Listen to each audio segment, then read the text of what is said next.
तर बारामतीमधून अजित पवारच हवेत, राष्ट्रवादीच्या कार्यकर्त्यांनी भावना व्यक्त केल्यात। अजित पवार हेच बारामती आणि राज्यातील कार्यकर्ते यांच्यासाठी सर्वेसर्वा आहेत, असं राष्ट्रवादीच्या कार्यकर्त्यांनी म्हटलंय।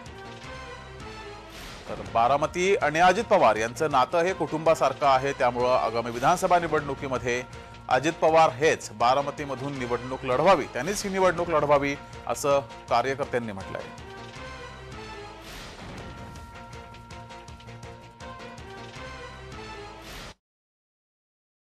कार्यकर्त्यांसोबत संवाद साधला आमचे प्रतिनिधी नवनाथ बोरकर यांनी, पाहूया।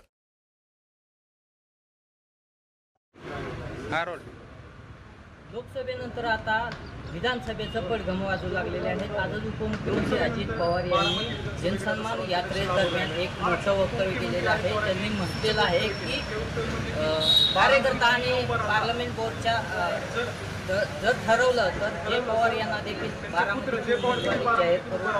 आपल्याबरोबर या संदर्भात बोलण्यासाठी बारामती तालुका अध्यक्ष दादांनी मोठं वक्तव्य केलेलं आहे। या वक्तव्या संदर्भात तुमचं काय म्हणणं? मी सकाळी ते टीव्हीला मुलाखत पाहिली।